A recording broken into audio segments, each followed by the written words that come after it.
from RENA Consulting, and he's going to talk about the Alliance for Energy Cooperation in European Industries.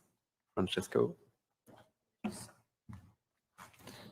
Thank you very much. As presented by Regis, I'm going to present the Alliance for Energy Cooperation in European Industry.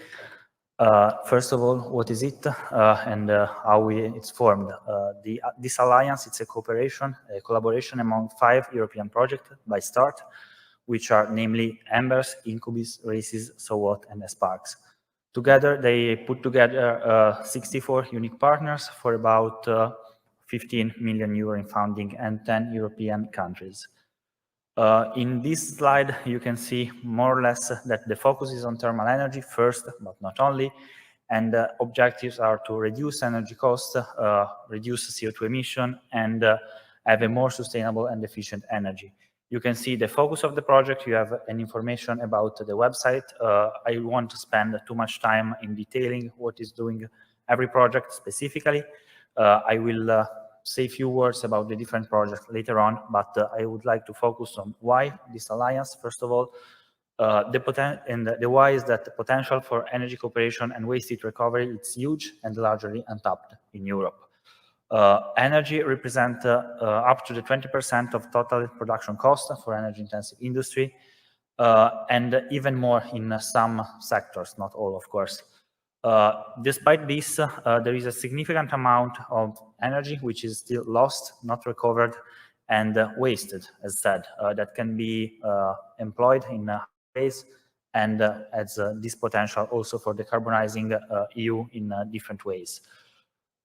Improved energy efficiency can lead to energy savings first, to the industry themselves, but also to reduce CO2 emissions in other sectors, as the building sector, which is one of the main focus of this Sustainable Places conference.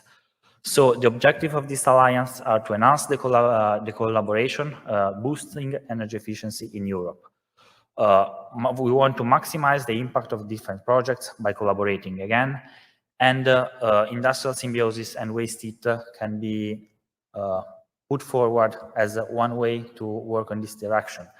Indeed, if we want to achieve the 2050 goals for zero carbon emission, we deem that this is one of the few ways to achieve these results, because working on the single industry, single sector, single building, it's not enough. That said, I would spend a few words about the project involved in this initiative so far, and I will come back on this so far by the end of my presentation, starting from Sparks, which is the only one project which ended in a couple of months ago, in June, and the objectives were to create instrument, replicable ones for energy cooperation. The focus was really on energy cooperation, how to achieve so, from joint contracting, energy services together, also analyzing the regulatory and legal framework which can enable, facilitate, but also hamper this aspect. And of course, capacity building was a crucial part of this project, as we identified that many times energy cooperation is not happening just because there is little knowledge or just people looking at their own industry in this case. So we analyzed the state of the art, we envisioned an instrument analyzing barriers and solution to these barriers. The objective was to support industrial parks. This was the focus, and we developed the what we call the initial assessment tool, which objective is really to kickstart this collaboration. One other project which, let's say, it's goes in the same direction is SOWOT, which aim to develop and validate an integrated auditing tool, because often energy is wasted because, as presented before, the industries, but in general, who is managing it, don't know exactly where it is used, this energy, how it is used, and which is the potential. So this is the aim of SOWOT, to develop a tool to analyze the industry and also to analyze options for recovering waste heat, waste cold, and how to best integrate renewable energy sources in the mix. One other project, which is, let's say, the sister project of SOWOT, it's called Embers. It's running more or less in the same time, so it's ending next year. And it wants to develop a platform for energy modeling. The aim is to simulate alternative technologies and business scenarios to enable, once again, waste heat recovery and waste heat and waste cold recovery. How to do so? First of all, it's necessary to identify the user with geographic relevancy for heating and cooling demand and supply, because from one side we have, as you will see later on, industry, which is often a waste heat producer, but one key point is to define who can be the user, so the sinks for this waste heat. And the matching is one key topic from the two sides, the technological sides and the business model side. The other project presented and part of this alliance is RACES. I know there will be another presentation later on RACES. And its scope is to promote a transition to a circular economy based on industrial symbiosis and energy co-generation. How to do so? The focus of RACES is on what they define it as ecoregions, which are geographical areas where energy and information can be exchanged between the different stakeholders which should have the same scope.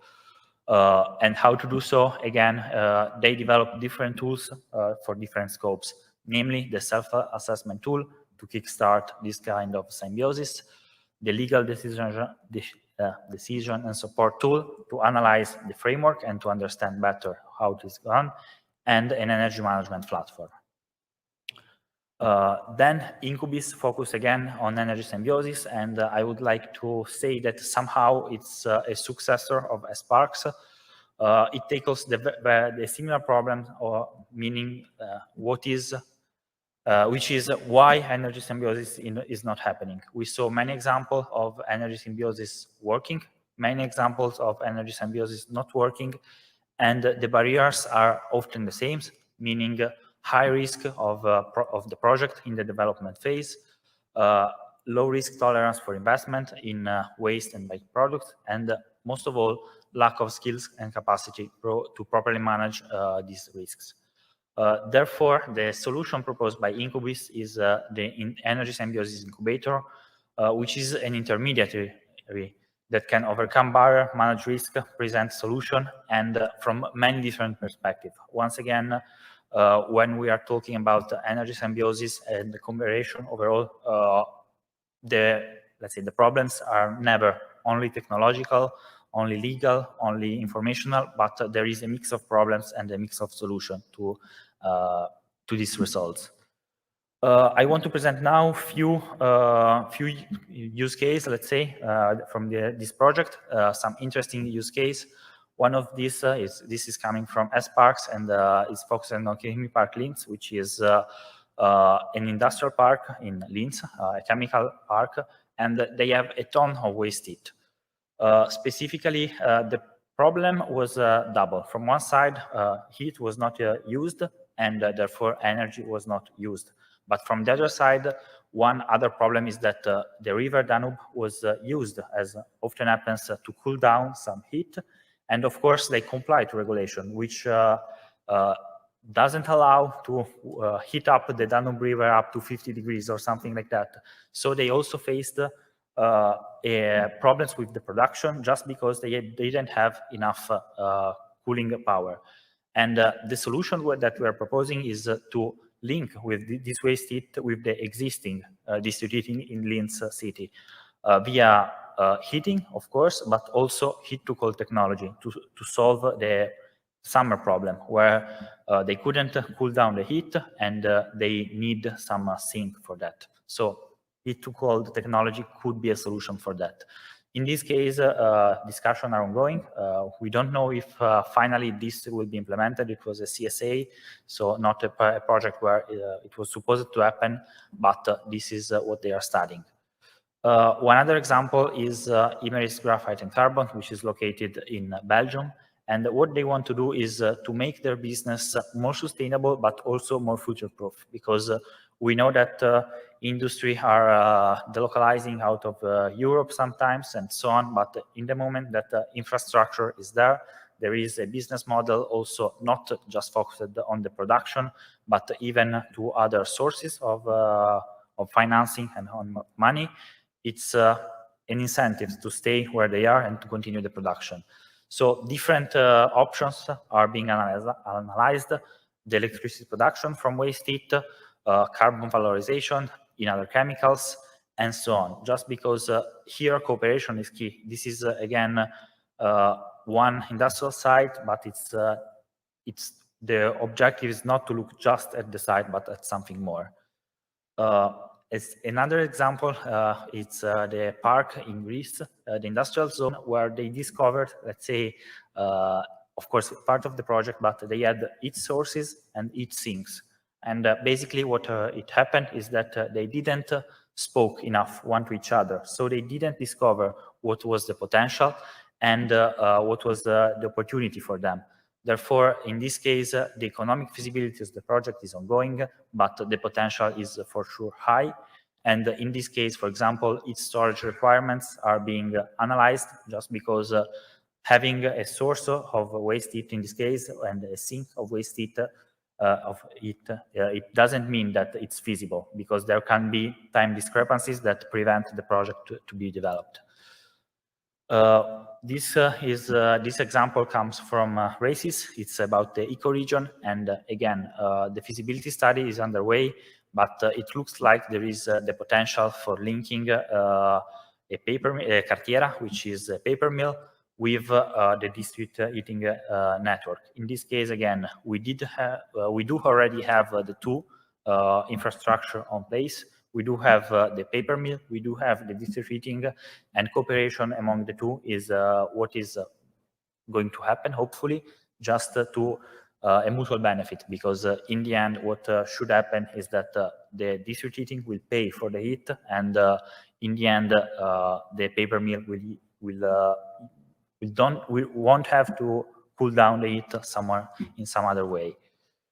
So coming back to the very first part, at the moment, this initiative is led by these 5 European projects, but is an open initiative. We want other projects, other companies, other initiatives to join us with this common scope. So we would like to invite people to join us. It can happen via dissemination and communication, but it can happen also with other kind of collaboration. Indeed, now we are focusing on dissemination and communication as it is in the first stages, but we plan to work also on the technical side, cross-contaminating our results and hopefully achieving better performances of the different projects. That said, you have the link, the information, and I'm open for questions, if any.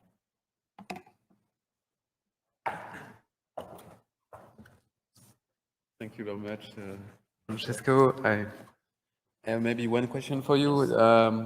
So the Alliance, you mentioned that you are looking for more projects, yes, potentially. And so just to understand, the Alliance, you also get funding from the EU, not to run it? Okay.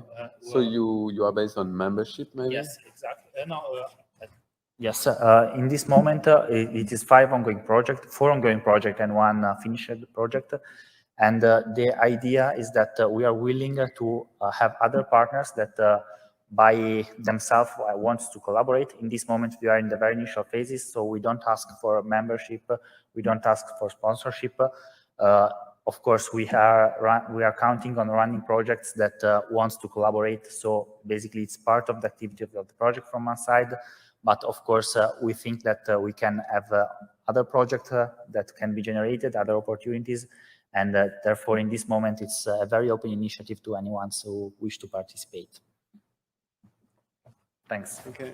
Thanks very much, Francesco. And I do believe that at R2M, we do have 1 project which might be relevant to join the Alliance, even though it's, I would say, the recycling of waste heat is just a small part of the project. But still, if you consider it's relevant. Yeah, it's relevant at the moment that the aim is, of course, to decarbonize. The focus is more on the industrial side, and cooperation should be a key. So it's if it's just recycling within the site, it's more on product efficiency, energy efficiency. So it's a bit out of scope of the Alliance.